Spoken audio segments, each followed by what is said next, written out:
the prediction possibilities curve of two nations is that those possibility curves reflect differences in, I choose the second one, resource availability and technological capabilities. That's what I had. All right. Number two, the slopes of the production possibilities curve for two nations reflect the, I think it's the last one, opportunity cost of production in the two nations. And that's what I had as well. All right. Number three is the ratio at which nations will exchange one product for another is known as the terms of trade. Yep. All right. Number four, in a two-nation world, comparative advantage in the production of a particular product means that one nation can produce a product at a lower domestic opportunity cost than the other nation.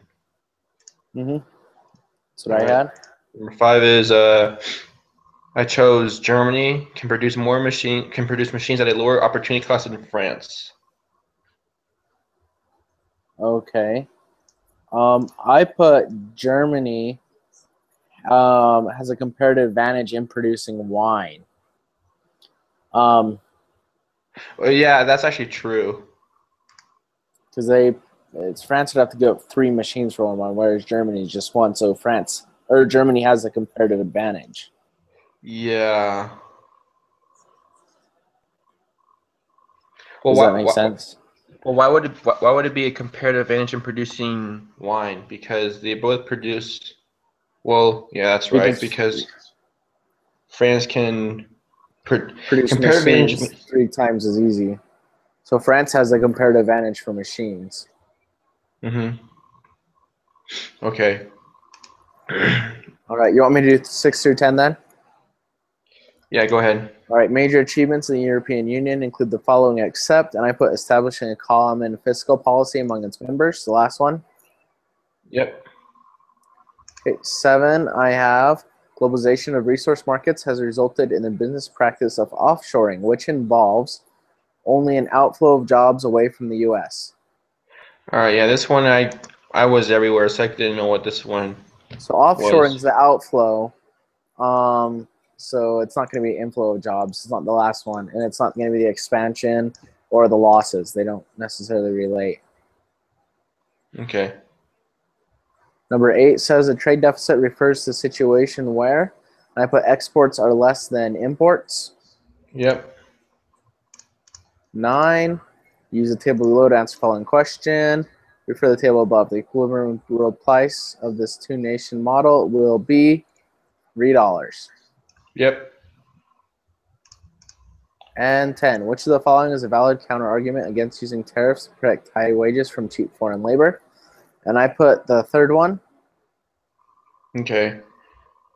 I couldn't find this one either, so I wasn't sure on it, honestly. I think it's the second one because a tariff is a tax, and the benefits of such tariff policy will go to businesses, I think, than workers. I'm not 100% sure. I think it's one of the first two because they're both similar, but I just don't know which one exactly. Yeah, so it's saying that which is a valid argument. Or counter argument. Counter argument, yeah. So I guess would it be an argument for tariffs or against tariffs? The question, the wording's kind of weird, honestly, the double negative there. I think it would be something against using tariffs, though. It's just because they're saying the argument is to protect high wages from cheap foreign labor by using tariffs. The counter argument against that would be, so it's the thing that's not in favor of tariffs. I think it's probably the first one. You want to say the first one? Okay, we can try that. I think. I'm not entirely sure. I want to look this up right now and see what it says. This was in which reading? Was it in the chapter 20 or 21? It was in chapter 20. Okay.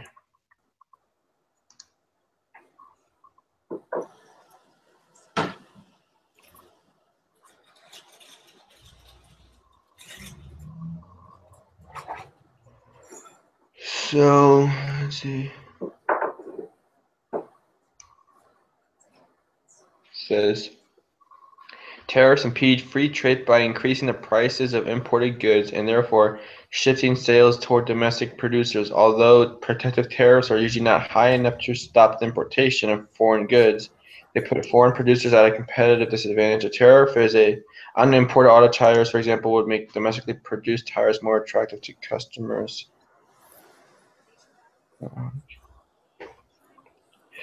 Uh,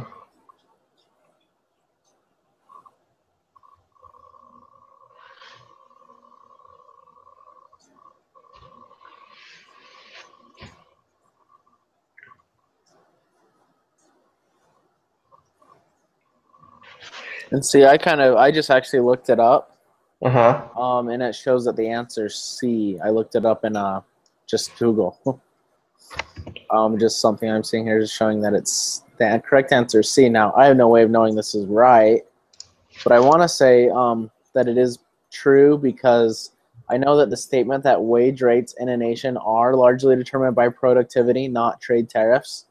Yeah. So I know that is true. Knowing that the benefits of a tariff policy will not go to workers but instead to consumers is definitely false because benefits of tariffs do not go to consumers. They pay more. And businesses could essentially pay more because they might be the ones using the product. Mm-hmm. Okay. So that's my thoughts. If it could be the second one, just because a business would, be more profitable. It could, I think, it could be more profitable if there were tariffs because that would mean that they would be able to charge higher prices. Mm-hmm. But I'm not sure which one. So I'm thinking it's a third one. Well, I think we can just go with the third one. Okay. All right. You have the next five? Yeah. Let's see. Just a moment. All right. Number 11, a natural resource abundant nation would be expected to export a land-intensive commodities such as I chose meat. Yep. All right. Number 12, a tariff is a tax. Yep. That was pretty easy. Yeah. I almost put a subsidy, but then I looked back and said it was a tax, so I went for a tax instead. Yeah, a tax is kind of the opposite of a subsidy. So. Okay. Import quotas on products will reduce the quantity of the imported products and increase the price to the consumers is what I chose.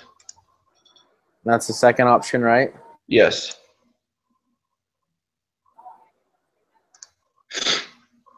And then 14 from an Rick? economic. Was that? I'm sorry, I lost you. Is that the second option? Yeah, it is. Okay, sorry, I lost you. The audio just cut out. Okay. Yeah, that's what I got for 13 was the second one. Okay. Then number 14, from an economic perspective, studies of the cost of trade barriers show that I chose, this one I was kind of iffy, but I just chose are about equal to the benefits from trade barriers. See, and I put they far exceed their benefits for society because if you have tariffs and quotas, it's going to make the price higher. It's going to make you have less, honestly, specialization, pure competition. And so the price is going to be higher to consumers. Okay. So you think it's far exceeds the benefits for society? I think so. Okay. Let's go with that. Number 15, the graph below shows the supply and demand curves for dollars in the pound-dollar market. I chose the first one. It's either the first one or the third one, but I think it's the first one. Okay. So if we look at that, 1/5 of a pound equals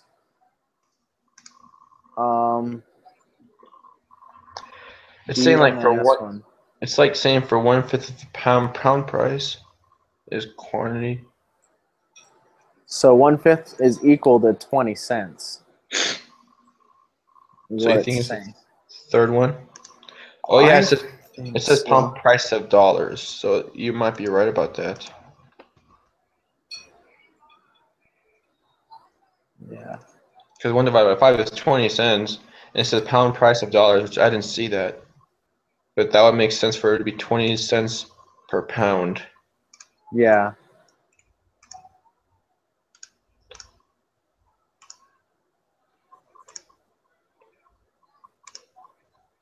Just want to see something really quick about that. Does that make sense? Yeah, it makes sense to me. I'm just looking at it. I don't see a label of dollars though. I just see quantity 1, quantity 2, quantity 3. Yeah.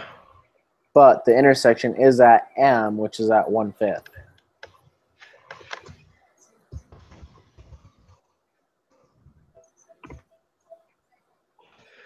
1/5. Approximate.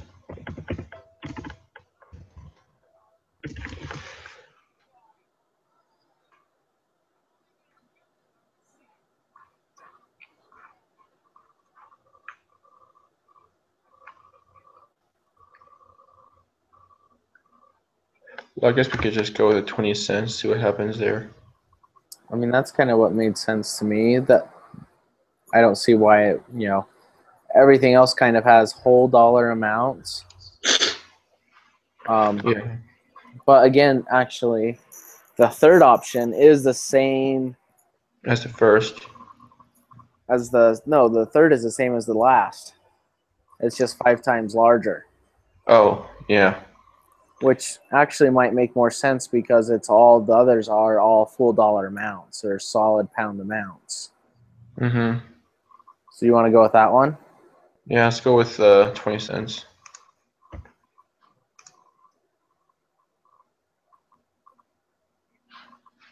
The 20 cents or the dollar?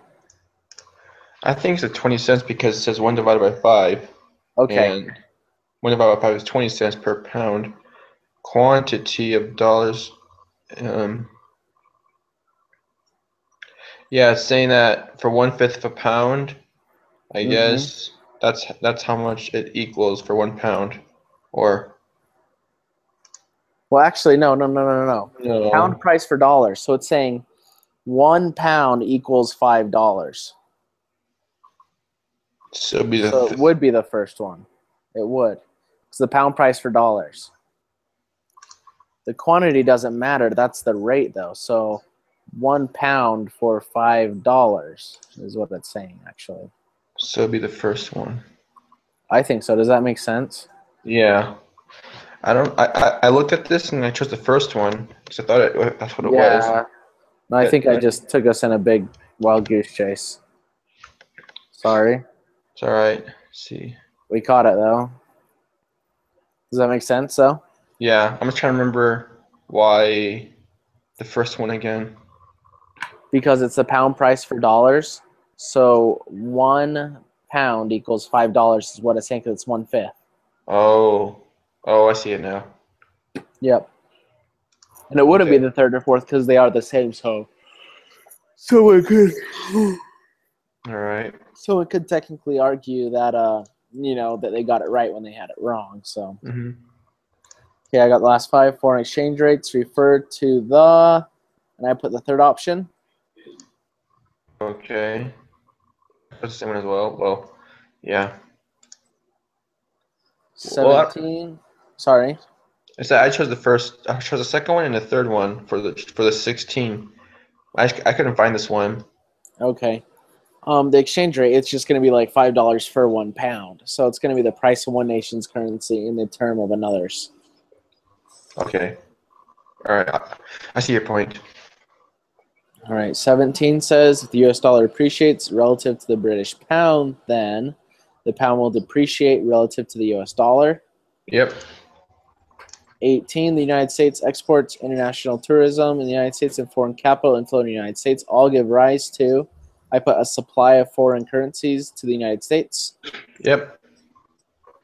19. Which of the following shows the net difference between how much Americans forgave in debts owed to them by foreigners compared to how much foreigners forgave in debts owed to them by Americans?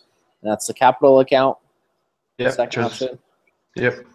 And 20 is remittances of Mexican workers in the U.S. to their families in Mexico are included in the U.S. because of payments as a debit on the section on net international transfers. All right. This one I chose financial accounts. I couldn't find net international transfers on the thing. In the text? Yeah. Was it in the text? I don't know. I need to check that, actually, now that you bring that up. I found this question to be a little bit racist. It might just be because it's a little bit true, but true. Well, it is true. It is true. See, I couldn't find that phrase, net international freight transfers. I chose financial accounts.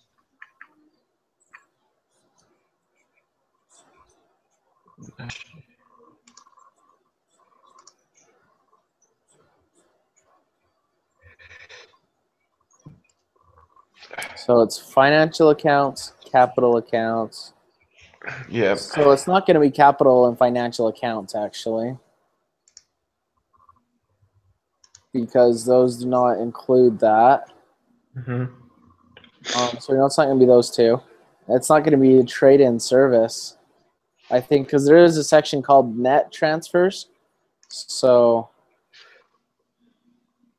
I'll just go with net. I think net international transfer would actually do. The only thing I couldn't figure out was I couldn't find that in the reading, but yeah, I couldn't find the exact quote of it in the reading, but I can try that right now. All right, do you want to stop the broadcast then? Sure, go ahead.